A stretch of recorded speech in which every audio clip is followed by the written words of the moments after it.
Un mouvement social et nous travaillons avec les autres mouvements sociaux à travers le monde pour justement une justice alimentaire et la souveraineté alimentaire. Alors, quelle est la problématique auquel on doit faire face aujourd'hui? Essentiellement et historiquement, les régimes alimentaires font partie de notre patrimoine et sont reliés donc à la souveraineté alimentaire, qui est le droit des peuples de décider par eux-mêmes de ce qu'ils veulent cultiver et manger. Mais les systèmes alimentaires actuels font partie de la gouvernance internationale et globale de l'agriculture et de l'alimentation, avec la commodification des semences, des intrants, c'est-à-dire des pesticides et des engrais, et des aliments qui sont vendus en supermarché, qui sont ultra transformés, ce qui est loin d'être la souveraineté alimentaire ni la justice sociale et climatique. On vit dans un système où ce sont les 1% de riches qui bâillonnent nous autres, les 90% de la population. Tout ça, ça fait partie des inégalités qui sont insupportables. Donc, nous devons faire des choix très importants. Est-ce qu'on veut un système alimentaire et une agriculture qui ressemble à ceci, avec des sols sans valeur nutritive, avec des aliments empoisonnés par les OGM et par les pesticides? Ou est-ce qu'on veut un système alimentaire collectif où on participe en local à avoir des sols qui sont riches en microbiomes, qui sont des sols qui nous nourrissent, et avec une agriculture qui combat le changement climatique? Ça veut dire le changement climatique, c'est l'agriculture industrielle par rapport à l'agriculture paysanne. Si on prend l'agriculture industrielle, elle représente aujourd'hui 14,5% des gaz à effet de serre. Et si on inclut les externalités, c'est-à-dire le packaging en plastique et tout, c'est plus de 20% des gaz à effet de serre. Or, l'agroécologie et l'agriculture paysanne peuvent réduire ça à presque un taux de 0. Au contraire, les sols peuvent capter et séquestrer le carbone quand on est en agriculture paysanne. Donc, veut-on une monoculture comme l'image que je vous ai montrée, ou une polyculture qui enrichit les sols et nos régimes alimentaires? Est-ce qu'on veut des externalités où des personnes dans le sud de l'Espagne et ailleurs sont payées des salaires de misère, vivent dans des conditions d'esclavage, où l'agriculture produit le changement climatique, ou est-ce qu'on veut quelque chose qui est raisonnable et qui combat en local et qui construit des systèmes alimentaires durables?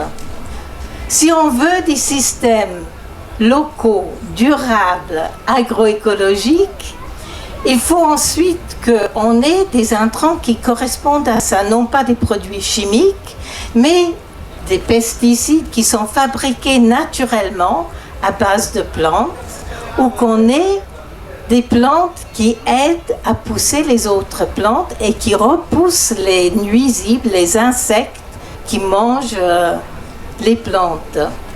Est-ce qu'on veut une agroécologie? C'est à la fois une science, une pratique et avant tout un mouvement social.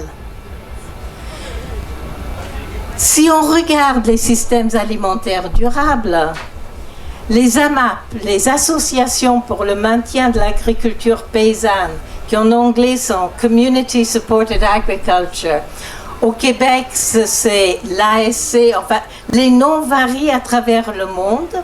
C'est quelque chose qui a démarré au Japon à la fin des années 60, début des années 70, par le Teikei, qui est l'alimentation avec le visage du producteur dessus. Ça, c'est le vecteur aujourd'hui du changement social et à la fois aussi qui produit un très faible empreinte de carbone.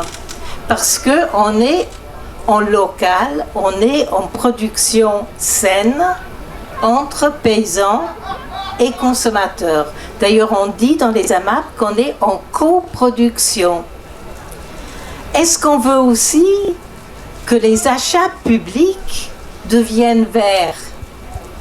C'est la responsabilité alors des autorités locales. Les autorités locales peuvent décider d'acheter auprès de paysans regroupés sur le plan local. Et on peut même aller plus loin et faire de l'alimentation un bien commun. Si on prend la ville dans le sud-est de la France qui s'appelle Mouans-Sartoux, la municipalité a utilisé des terres municipales, a employé un producteur et complètement en production biologique pour toutes les cantines scolaires de la ville et sans coût rajouté pour les parents. La diminution des pertes et des déchets a compensé le coût additionnel d'être en production agroécologique, voire certifiée bio.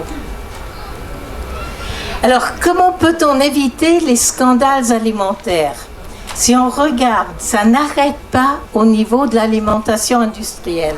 Il y avait la viande à cheval.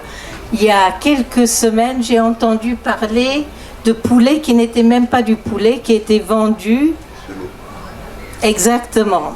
Donc, comment peut-on éviter cela? C'est en connaissant son producteur, en étant sur un système où les petits paysans, les producteurs locaux, sont connectés à leurs marchés locaux.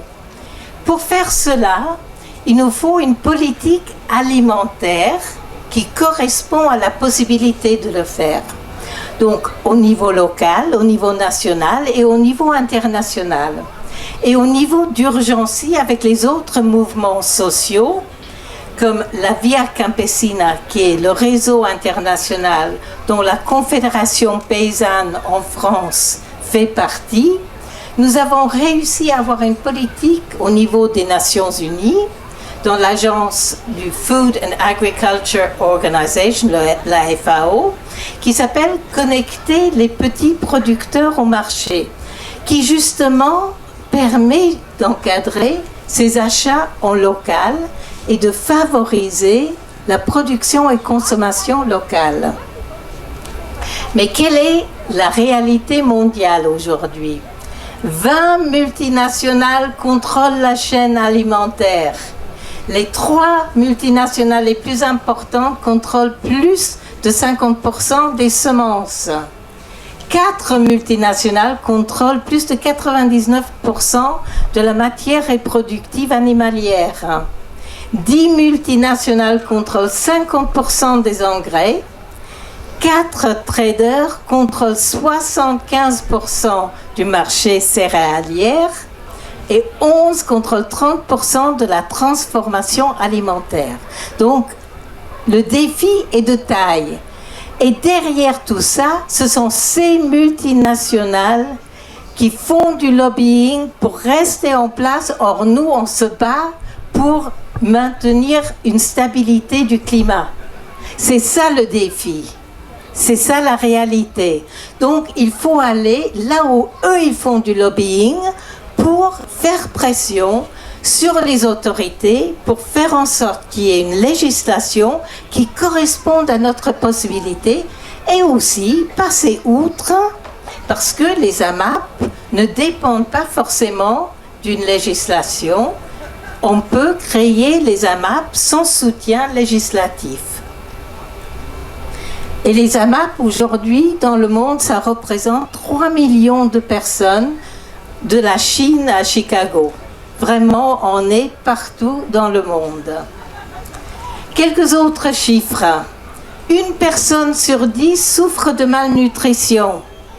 Le rapport qui a été soumis aux Nations Unies en juillet dernier à New York montre que la faim dans le monde augmente d'année en année. Ça fait 2-3 ans qu'il y a une augmentation et non pas une diminution. 30% de la population mondiale est en surpoids ou obèse. Pourquoi? À cause de trop de sucre, trop de matières grasses dans les aliments ultra transformés, vendus essentiellement à bas coût par les supermarchés. Une personne sur 5, 20% de la population dans les pays développés comme la France, n'a pas assez de moyens pour manger 3 repas par jour, ni de se payer des fruits et légumes frais. Et environ 15% de la population à travers l'Europe a besoin de fréquenter les banques alimentaires ou avoir recours à des bons alimentaires. C'est énorme. C'est énorme. Ça veut dire que vous et moi, on connaît tous et toutes des personnes qui sont en difficulté de manger une alimentation saine. Pourtant, 70% de notre alimentation est produite par l'agriculture paysanne. Tout le monde peut se procurer des aliments locaux ou les marchés paysans locaux. Alors, non pas les marchands qui vendent des haricots verts importés du Kenya quand on peut produire des haricots verts en saison ici. Les lotissements, les jardins collectifs. Beaucoup de gens peuvent aussi être en autoproduction pour une partie de leurs fruits et légumes avec des petits jardins ou même sur leur balcon. Bien sûr, les AMAP dont j'ai déjà parlé. Après, on a les coopératifs locaux de producteurs. On a de plus en plus de magasins de producteurs, de magasins de produits solidaires et de vente à la ferme. Donc, on a tout un rayon de possibilités pour acheter vraiment du local agroécologique. Alors, pour vous donner 2-3 mots sur le mouvement de la souveraineté alimentaire, elle est née à la fin des années 1990 avec la création justement de la Via Campesina qui est le syndicat international paysan. Et ensuite, en 2007, nous nous sommes réunis au Mali dans un village construit exprès qui s'appelle Nyeleni. C'était la première rencontre mondiale de tous les secteurs de la souveraineté alimentaire. Les agriculteurs, les pêcheurs, les pastoralistes, les peuples indigènes, les femmes, les jeunes et les consommateurs.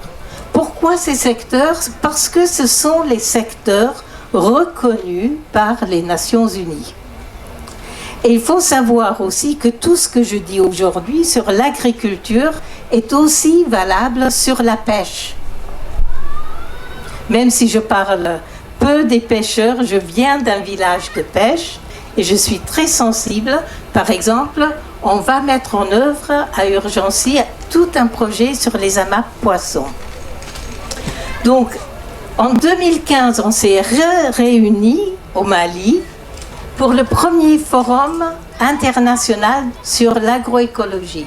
Et un extrait de la déclaration finale, que j'ai peut-être mal traduit, mais que j'ai traduit rapidement ce matin, c'est construire les économies locales, promouvoir les marchés et produits locaux, soutenir le développement d'infrastructures financières, institutions et mécanismes de soutien alternatifs pour les producteurs et les consommateurs, restructurer les marchés alimentaires par de nouvelles relations de solidarité entre producteurs et consommateurs, développer des liens avec les expériences de l'économie solidaire. Et là, on arrive à la question clé de cette petite conférence. Quelle économie voulons-nous? Nous ne pouvons pas combattre le changement climatique tant que nous ne changeons pas de système économique. Le néolibéralisme d'un côté ou une redistribution collective au sein de systèmes solidaires avec des résultats collectifs. Il existe un modèle qui est le modèle dit des parties prenantes, où on met tout le monde autour de la table et on discute, y compris avec les supermarchés, les grandes entreprises, etc. Ça, pour moi, ce n'est que verdir le capitalisme. C'est pas comme ça qu'on arrivera à changer. Même s'il faut parfois discuter, il faut quand même des solutions un peu plus radicales. L'économie solidaire et la souveraineté alimentaire représentent le changement systématique et font partie de l'agroécologie, ce qui est aujourd'hui consacré dans les 10 éléments de l'agroécologie de la FAO. Et la souveraineté alimentaire et l'agroécologie doivent inclure un changement de paradigme économique. Sinon, on n'arrivera jamais à stopper le changement climatique. Alors, l'économie solidaire, c'est quelque chose qui peut s'appliquer à tout domaine économique. On a la gestion collective des terres, de l'aménagement du territoire. On a la gestion communautaire des énergies, de l'eau, des finances, du système alimentaire, de l'éducation, de la santé, de la culture. Tout est possible co-géré entre nous, la population, et nos autorités locales et éventuellement nationales. Mais encore une fois, quels sont les défis? À quoi on doit se confronter là? Il y a la répression.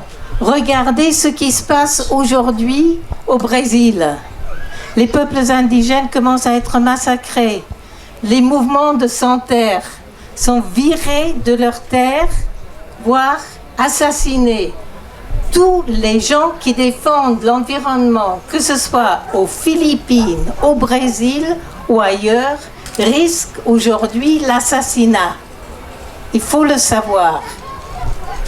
Il y a un non-respect de la législation, il y a une violence, il y a un non-respect surtout des droits humains qui grandit. Il faut savoir que les droits humains sont indivisibles. Le droit à l'alimentation, c'est le même droit que le droit à logement, que le droit à l'éducation, que le droit aux santé.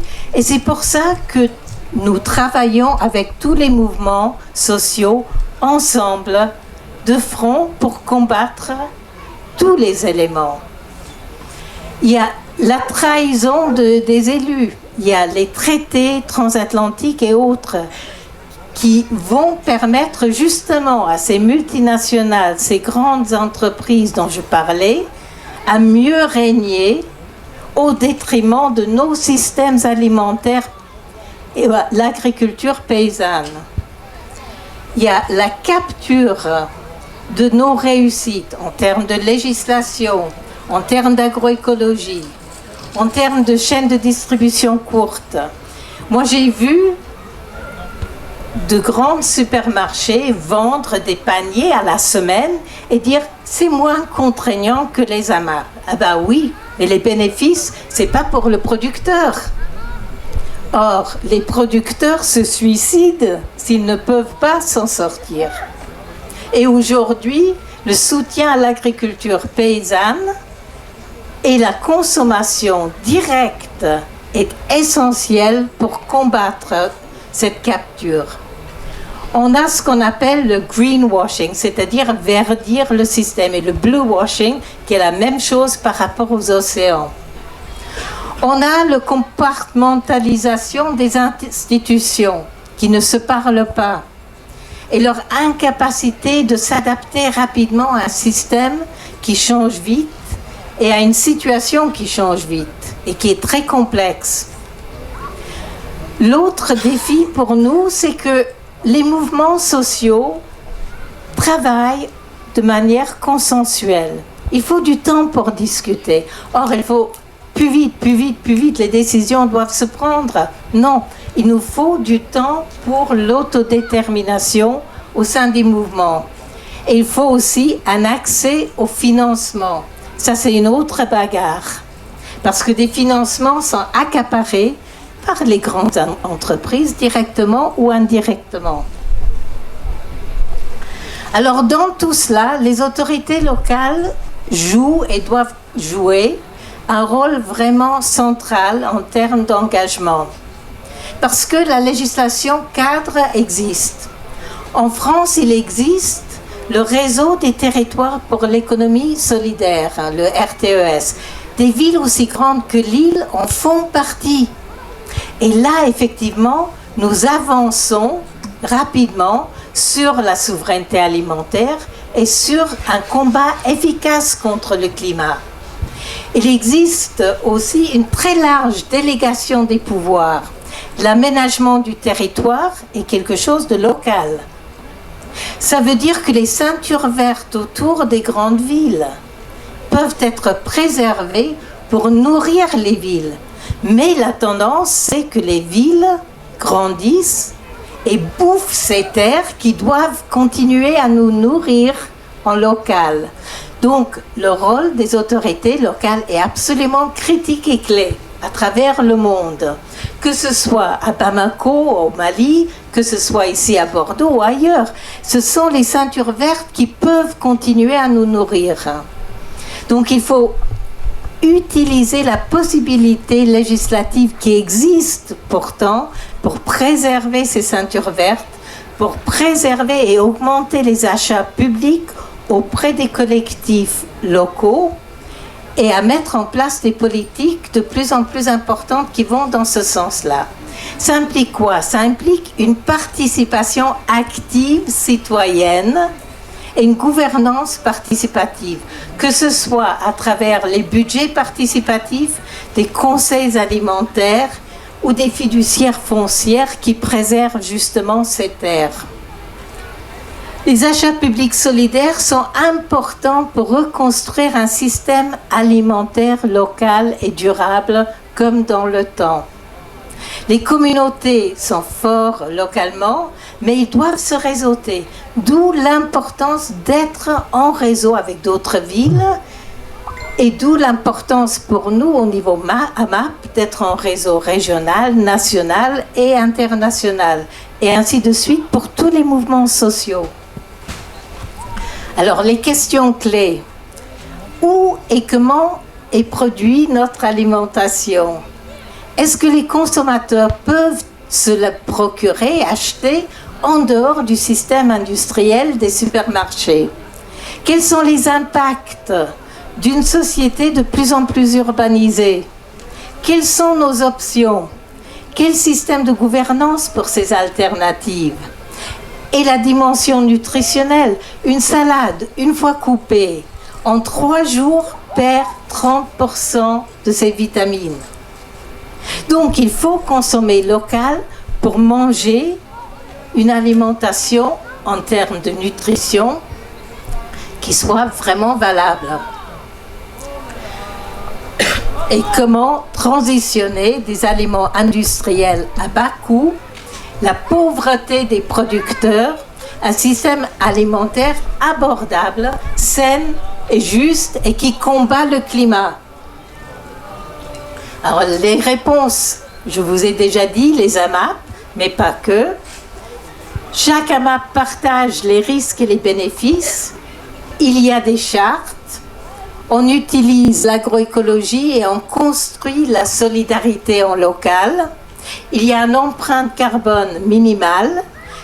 On est en chaîne alimentaire directe, voire très court, entre le producteur et le consommateur.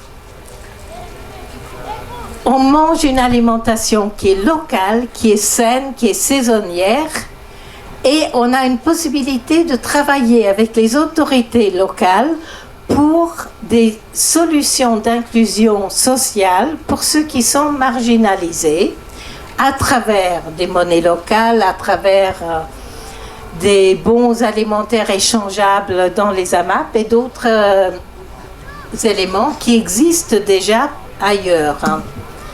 On peut avoir des paiements divers et variés, je n'ai pas le temps de vous détailler, mais il existe au moins une dizaine de méthodes différentes pour faire des systèmes de paiement inclusifs.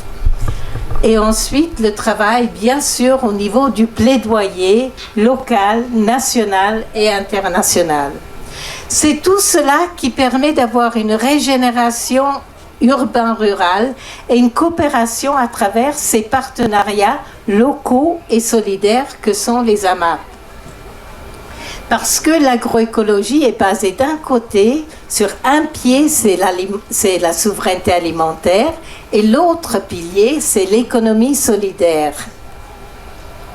Alors, les 10 éléments de l'agroécologie reconnus aujourd'hui par la FAO, et croyez-moi, c'est le combat de pas mal de gens pour en arriver à cela, mais c'est une des grandes réussites. C'est la diversité, la co-création et le partage des connaissances, les synergies, l'efficience, le recyclage, la résilience, les valeurs humaines et sociales, la culture et les traditions alimentaires, une gouvernance responsable et l'économie solidaire et circulaire. Et on a réussi à le placer vraiment et à le faire reconnaître au niveau donc des Nations Unies.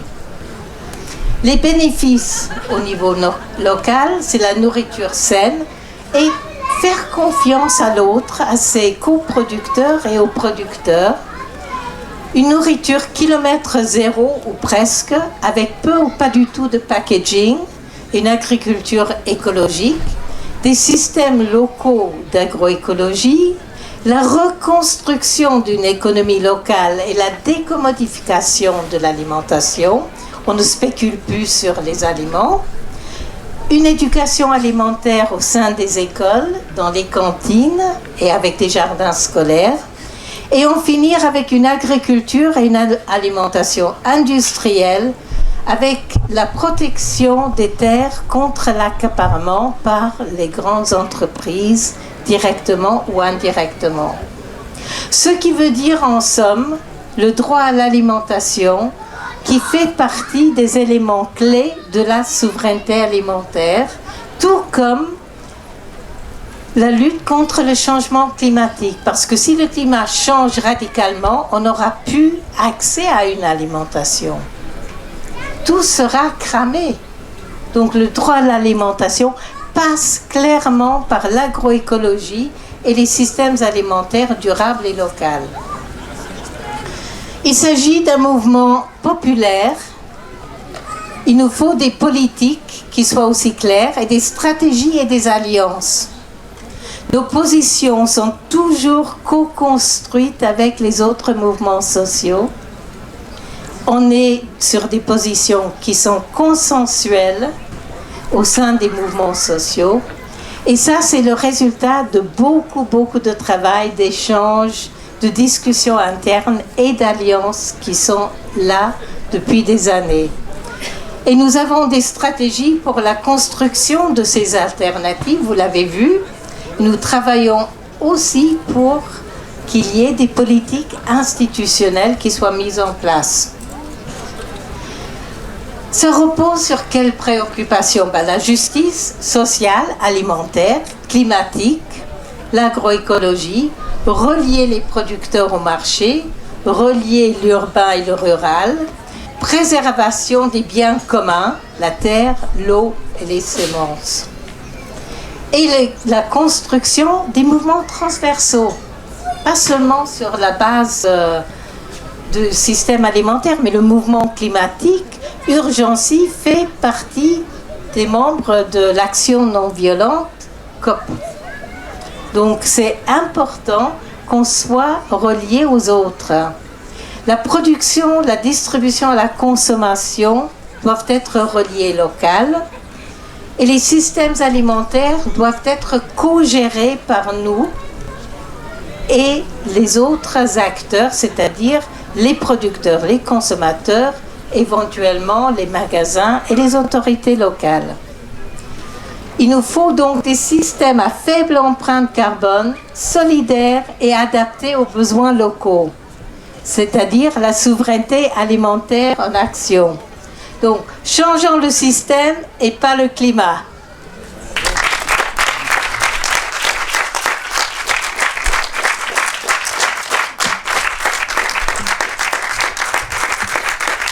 Et merci à vous.